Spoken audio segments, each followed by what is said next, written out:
दोस्तों, हमारे देश में बहुत सारे ऐसे लोग हैं जो कहते रहते हैं कि जनसंख्या बहुत ही बढ़ गई है और इस पर कंट्रोल करना चाहिए। अब तो महिला के साथ साथ पुरुषों का भी नसबंदी होने लगा है। इसके बाद भी लगता है ये फॉर्मूला काम नहीं कर रहा है। इसलिए अक्सर जनसंख्या नियंत्रण बिल को लेकर के बिल लाने की बात होती रहती है, लेकिन बहुत सारे लोग या तो नहीं जानते हैं या कम जानते हैं कि जनसंख्या नियंत्रण बिल आने से देश को कितना नुकसान होगा, क्या क्या नुकसान होगा।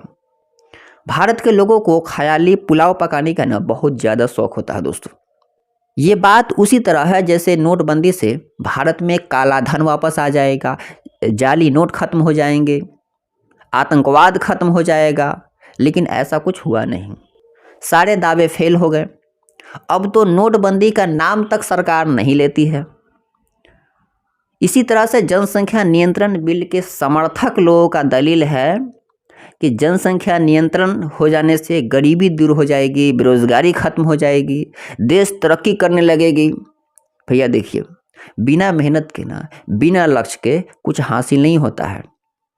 सरकार बस बिल ला करके आपके हत्थे फोड़ देना चाहती है बिना मेहनत के। बाद में लाइन में लगेंगे नोटबंदी की तरह। और जो लोग नहीं मानते हैं ऐसे मूर्खों को चाइना का एग्जाम्पल आप दे दीजिए। अंध ज्ञानियों की न कमी नहीं है दुनिया में। सबसे ज़्यादा आबादी जो है अब भी चाइना की है पूरी दुनिया में। तो फिर दिनों दिन इसकी इकोनॉमी आगे क्यों बढ़ रही है, ये सवाल है मेरा आपसे। कमेंट में जवाब दीजिएगा। अब चाइना से अमेरिका भी इसलिए डरने लगा है कि नंबर 1 का जो अमेरिका ताज पहना हुआ है वो ताज कहीं चीन न छीन ले। भारत में आज भी 80% सामान चाइनीज होते हैं। कुछ लोग दिवाली में फुलझड़ी लाइट बत्ती का विरोध करते हैं। ऐसा लगता है कि सारा 80% सामान जो है ना वो चाइना को यहाँ से भेज दिए हैं, लेकिन अभी भी हम लोग यूज कर रहे हैं अपने घरों में। हकीकत ये है दोस्तों कि व्हाट्सएप यूनिवर्सिटी को छोड़ करके कुछ तथ्यों पर यदि आप ध्यान दें तो आपको समझ में आएगा। मैं हूं नवीन और आप देख रहे हैं आलोचना न्यू भारत एनबी पर। दोस्तों, चाइना ने अपने जनसंख्या का सही इस्तेमाल किया है उसके मैन्युफैक्चरिंग यूनिट को बढ़ा करके। अपनी मैन्युफैक्चरिंग यूनिट को बढ़ा करके चाइना इतना तरक्की किया है जिससे उसकी इकोनॉमी आगे बढ़ रही है।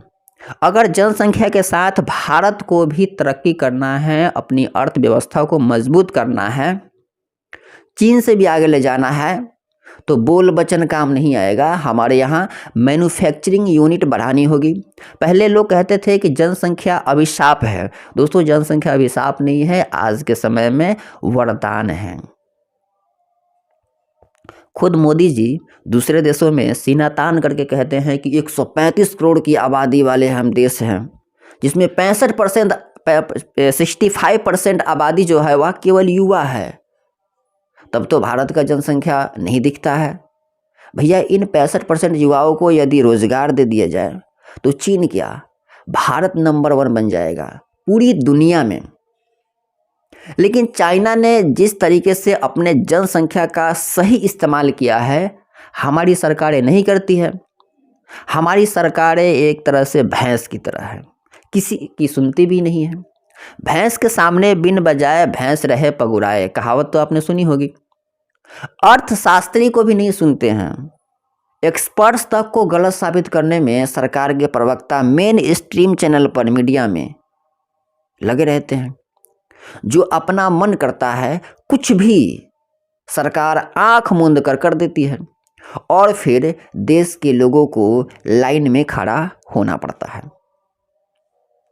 अब कुछ लोग कहेंगे कि चाइना में भी जनसंख्या नियंत्रण पॉलिसी चलती है तो भारत में क्यों नहीं। ये वही बात है जैसे आंख पर पट्टी बांध लीजिए और बैल कहीं भी जो है ना, आंख पर पट्टी बांधकर बैल कहीं भी सींग मार रहा हो ताकि कहीं तो लगे। ये देश है बेटा, नेताओं की प्रॉपर्टी नहीं है। चाइना ने जनसंख्या नियंत्रण पॉलिसी लाई, सही है, लेकिन उसका नुकसान आज भी चाइना झेल रहा है। ये बात कौन मानेगा। चाइना ने जनसंख्या नियंत्रण के लिए कई पॉलिसी लाया था, फेल हो गया, जैसे नोटबंदी फेल हो गए। भारत में कोई नाम नहीं लेता है नोटबंदी का। यदि नोटबंदी सफल होता तो फिर से नोटबंदी कर दिया जाता, फिर से देश आगे तरक्की कर लेता, लेकिन ऐसा नहीं है। चीन ने एक समय में जनसंख्या नियंत्रण के लिए वन चाइल्ड पॉलिसी लाया था 1979 में, लेकिन 2005 आते आते क्या हुआ, इसके कई निगेटिव पॉइंट्स दिखने लगे। भारत की तरह चीन के लोग भी जो है वह जेंडर बायस्ड है, यानी कि परिवार में लड़की नहीं लड़का पैदा हो ताकि परिवार का उत्तराधिकारी हो, ऐसी सोच वाले लोग हैं। ये भारत में और चाइना में भी है। चाइना में वन चाइल्ड पॉलिसी के कारण चीन के लोग चाहते थे कि बस एक लड़का ही पैदा हो। जाहिर सी बात है, एक ही पैदा करना हो तो हर कोई लड़का ही पैदा करना चाहेगा उत्तराधिकारी के लिए, क्योंकि लड़कियों को आज भी वो तरजीह नहीं दी जाती है, चाहे वह चाइना हो चाहे भारत हो, जो लड़कों को दिया जाता है। ये सच्चाई है। ऐसे में चाइना में ये हुआ कि गर्भ में लड़की होने पर लोग जो है वह गर्भपात कराने लगे, उसको मारने लगे। अब हुआ क्या, इससे मेल पॉपुलेशन लगभग 34 मिलियन ज़्यादा लड़कियों की तुलना में बढ़ गई। 34 मिलियन चाइना में। अब लड़कों की शादी के लिए अब सोचिए क्या हाल होगा। 2011 के बाद दिक्कतें आने लगी बहुत ज़्यादा। इस कारण लड़कियों के फैमिली को रिश्वत दिए जाने लगे शादी के लिए। हरियाणा में आज भी लड़कियों की संख्या कम है, क्योंकि वहाँ लड़कों को लोग जो है ना प्रायोरिटी देते हैं। वन चाइल्ड पॉलिसी से पूरे भारत में यही स्थिति होगी, आप मानकर चले। दूसरी प्रॉब्लम चाइना में हुई 4-to-1। ये एक फैमिली प्रॉब्लम है दोस्तों। इसमें क्या है कि एक आदमी है कमाने वाला और 6 मेंबर खाने वाले होंगे। मतलब चाइना में अगर एक ही बच्चा पैदा करना हो, चाहे भारत में भी मान लीजिए, और 6 लोग, मतलब माता पिता हुए, फिर दादा दादी हुए, फिर परदादा और परदादी, 6 लोग हो जाएंगे। एक आदमी कमाने वाला, यंग कमाने वाला, और 6 जो बुजुर्ग लोग हैं वह खाने वाले हो जाएंगे। तो फिर क्या होगी उस देश की हालात, उस घर की हालात क्या होगी, आप समझ सकते हैं। तो ये प्रॉब्लम कई कंट्रीज में भी देखने को मिलती है आज भी। जापान में आप देखते हैं वहाँ बूढ़ा लोग ज़्यादा है। पश्चिमी देशों में आपको ये चीज़ देखने को मिल जाती है। तो आपने सुना होगा कि कई कंट्री चाहती है कि उनके देश में कहीं दूसरे देश से यंग पॉपुलेशन आ जाए। ऐसा क्यों? क्योंकि उनके देश में ओल्ड पॉपुलेशन अब ज़्यादा हो गई है। जापान में देखने को मिलता है। अब ओल्ड पॉपुलेशन ज़्यादा होने से अर्न करने वाले लोग कम हो जाएंगे, पेंशनधारी लोग ज़्यादा हो जाएंगे। इसी तरह की समस्या जो है पश्चिमी देशों में देखने को आज भी मिलती है, यानी कि वहाँ पर यंग पॉपुलेशन कम होने के कारण इकोनॉमी प्रॉब्लम है। इसी वजह से चीन को वन चाइल्ड पॉलिसी बंद करना पड़ा। भारत में करके देखिए, समझ में आ जाएगी। पूरा समाज जो व्यवस्थित तरीके से चल रही है वो सब बर्बाद हो जाएगा।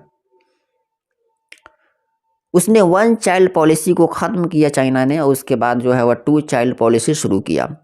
चाइना में आज भी आप देखेंगे तवांग वाला वीडियो जो आया था, जिसमें हमारे भारतीय सेना तवांग में चीनी फौजियों को मार मार के भगा रहे थे। एक्चुअली चीनी सैनिक ना बहुत ज़्यादा डरपोक होते हैं, क्योंकि वहाँ पर वन चाइल्ड है, हर घर में एक बच्चे हैं, और वो भी आर्मी में चले जाते हैं। जंग लड़ने से वो डरते हैं, क्योंकि चाइनीज़ परिवार में जब एक ही बच्चा होगा और परिवार का देखभाल करने वाला वह इकलौता होगा, तो जाहिर सी बात है वो मरना नहीं चाहेगा, परिवार खंडित हो जाएगा। इसीलिए कमाने वाला वहाँ पर एक ही है। ऐसे में देशभक्ति की जो भावना होती है वह बहुत कम होता है चाइनीज़ में, भले चाइना कितना भी दावा कर ले। और भारत में क्या है, भारत में एक के 4 बच्चे हैं, 5 10 बच्चे हैं। तो यहाँ पर कोई भी अगर शहीद होता है जवान, तो यहाँ माँ गर्व करती है, लेकिन वहाँ पर जब कोई शहीद होता है, कोई मारा जाता है, तो वहाँ समझिए तो घर बर्बाद हो जाता है। अब आप कहेंगे तो क्या जनसंख्या नियंत्रण से कोई फ़ायदा नहीं है? दोस्तों फ़ायदा है। फ़ायदा क्या है? पर्यावरण स्वच्छ होगा, धरती पर पॉपुलेशन कम होंगे, बीमारियाँ कम होगी, लोग कम मरेंगे। लेकिन इकोनॉमी मजबूत होगी और कोई दावा करता है तो ये गलत है। एक और एग्जाम्पल से आपको समझाते हैं और इंडिया का एग्जाम्पल देते हैं। भारत में 1975 में जब इंदिरा गांधी की सरकार थी, 1975 से 1977 के बीच में इंदिरा गांधी सरकार में 11 मिलियन औरतों का नसबंदी कराया गया था, वो भी जबरन तरीके से। मतलब 1 करोड़ 11 मिलियन कितना हुआ, 1 करोड़ 10 लाख औरतों का नसबंदी इंदिरा गांधी ने करवाई थी जबरदस्ती।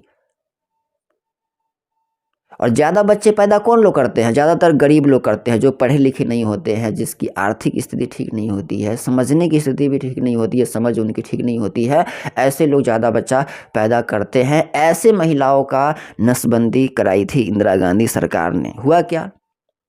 अब आप सोच रहे होंगे कि इससे पॉपुलेशन कंट्रोल हुआ होगा काफ़ी हद तक, लेकिन दोस्तों ऐसा बिल्कुल भी नहीं हुआ। पॉपुलेशन अपनी जगह गति से बढ़ती रही। इसका कारण यह था कि करोड़ों की संख्या में महिलाओं को नसबंदी केवल 2 सालों में किया गया था, जिस कारण महिलाओं को कई गंभीर बीमारियां हो गई, हजारों की संख्या में औरतें मर गई। यानी कि फोर्सफुली पॉपुलेशन कंट्रोल गलत साबित हुई। जबरदस्ती की जनसंख्या बिल ला करके इस तरीके की आप स्थिति को पैदा कर सकते हैं, समझिए। तो अब आप पूछेंगे कि जनसंख्या नियंत्रण का बेस्ट उपाय क्या है, कैसे नियंत्रित करें जिससे जनसंख्या नियंत्रित भी हो जाए और उसका निगेटिव साइड इफेक्ट्स न हो। देखिए, जनसंख्या नियंत्रण के लिए सरकार को 3 चीज़ों पर ध्यान देने की आवश्यकता है। पहला है एजुकेशन। भारत के जिस राज्य में आप जाएंगे, एजुकेशन, हेल्थ, और तीसरा जो है तो है इकोनॉमी। तो एजुकेशन की बात करें तो आप केरल में देखिएगा, वहाँ पर साक्षरता दर 99.9% है। वहाँ पर बच्चे बहुत कम पैदा किए जाते हैं। समझिए तो 1.8% वहाँ फर्टिलिटी रेट होता है चाइना में। 1.8, यानी कि वहाँ पर अमूमन महिलाएं जो है 1 से 2 बच्चा पैदा करती है, इससे ज़्यादा नहीं। लेकिन आप बिहार की तुलना करें, बिहार में जनसंख्या ज़्यादा है और लिटरेसी रेट यहाँ पर सबसे ज़्यादा कम है। यहाँ पर बिहार में लगभग समझिए तो 3.5 फर्टिलिटी रेट है, यानी कि यहाँ अमूमन काउंट करें तो 3 से 4 बच्चे जो है वह पैदा करते हैं। बिहार की बात कर रहा हूँ, क्योंकि यहाँ पर एजुकेशन बहुत कम है, लिटरेसी रेट बहुत ज़्यादा कम है। इसी तरह से अगर यदि इकोनॉमी पर ध्यान दिया जाए, जो आपने देखा होगा कि जो लोग ज़्यादा कमाते हैं वो लोग ज़्यादा बच्चे पैदा नहीं करते हैं। तो सरकार को जो है एजुकेशन के साथ साथ रोज़गार पे ध्यान देना चाहिए, उसके बाद जो है वह हेल्थ पर ध्यान देना चाहिए। लेकिन ये बात हमारे पॉलिटिशियन को जो है ना दोस्तों हजम नहीं होती है, ये कभी भी हजम नहीं होती है। वह इसलिए कि वह शॉर्टकट रास्ता अपनाना चाहती है जनसंख्या नियंत्रण बिल को ला करके, लेकिन जो साधारण लोग हैं इस चीज़ को समझते नहीं है और हमेशा इसका समर्थन करने लगते हैं। और कई नेता जो है वह पॉपुलेशन कंट्रोल बिल लाने की बात तो करते ही हैं, लेकिन या तो वो साइड इफ़ेक्ट्स के बारे में नहीं जानते हैं तभी तो वो बात नहीं करते हैं, या जानबूझ करके वो बरगलाने के लिए। कई बार होता है कि देश में मुद्दा को भ्रमित करने के लिए, सही मुद्दा को दबाने के लिए इस तरीके का प्रोपेगेंडा खड़ा किया जाता है। क्योंकि ऐसे नेता लोग जानते हैं कि जनसंख्या नियंत्रण के लिए एजुकेशन पर ध्यान देना, हेल्थ पर ध्यान देना, इकोनॉमी पर ध्यान देना आसान बात नहीं है। इसमें बहुत टाइम लगता है और इसमें बहुत ज़्यादा काम करना पड़ेगा। कई एक्सपर्ट्स के द्वारा उनके नॉलेज को लेकर के इस पे काम करना पड़ेगा। लेकिन शॉर्टकट रास्ता ये है कि बिल ला करके जनता पर फोड़ दो। यदि आप भारत में 2 चाइल्ड पॉलिसी भी लेकर आते हैं तो इसके भी कई साइड इफ़ेक्ट्स हैं। अगर मान लीजिए जिसके 2 बच्चे पैदा करना है और दोनों लड़की ही पैदा होती है तो क्या होगा? लड़कियों की संख्या कम होती चली जाएगी, उसको मारा जाएगा। 2 चाइल्ड पॉलिसी कहीं भी सक्सेस नहीं है। कोई भी पॉलिसी लाने से पहले पॉजिटिविटी और निगेटिविटी के बारे में विचार होना चाहिए, पॉजिटिव इफ़ेक्ट्स के बारे में और निगेटिव इफ़ेक्ट्स के बारे में विचार होना चाहिए। एक्सपर्ट्स भी मानते हैं कि जनसंख्या जो है वह किसी भी देश के लिए वह फ़ायदेमंद होता है, नुकसान नहीं होता है। मान लीजिए कि एक व्यक्ति घर में कमाने वाला है और उसके 4 बच्चे हैं। जब तक वह बच्चा को पाल रहा था तब तक ठीक है, लेकिन जैसे ही वह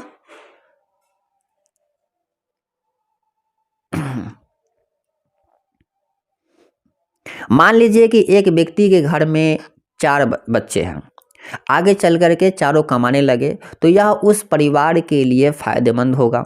जब तक नहीं कमा रहे होंगे, जब तक उनकी परवरिश हो रही होगी तब तक दिक्कत है, लेकिन जब चारों लोग कमाने लगेंगे तो फिर जनसंख्या को समझ सकते हैं कि आपको फ़ायदा होने लगेगा, परिवार को फ़ायदा होने लगेगा, क्योंकि चारों लोग कमाने वाले हो जाएंगे, पूरा परिवार कमाएगा। अब तो घर का हर व्यक्ति, चाहे वह महिला हो या पुरुष हो, लगभग कमाने लगी है, नौकरी पर जाने लगी है या बिजनेस में जुटे हुए हैं। चीज़ों को चैनलाइज करने की ज़रूरत होती है, जो हो भी रही है। इसलिए जनसंख्या वृद्धि अब अभिशाप नहीं है, बल्कि एक वरदान की तरह है दोस्तों। किसी भी देश को आगे बढ़ने के लिए सबसे ज़रूरी बात जो होती है वह मैन्युफैक्चरिंग यूनिट की संख्या को बढ़ाना होता है। जैसे चीन ने बढ़ाया है, भारत में फैक्ट्री बढ़ाने की ज़रूरत है। लेबर की कमी नहीं है यहाँ पर, सस्ते में लेबर मौजूद है, लेकिन यहाँ पर यही है कि कोई रोज़गार नहीं है, बिजनेस की कमी है। आज भी भारत जो है वह ज़्यादातर सामान जो है वह दूसरे देशों से खरीदता है, बेचता बहुत कम है। तो भैया इन सब बातों पर ध्यान देने की ज़रूरत है, फालतू बातों पर नहीं।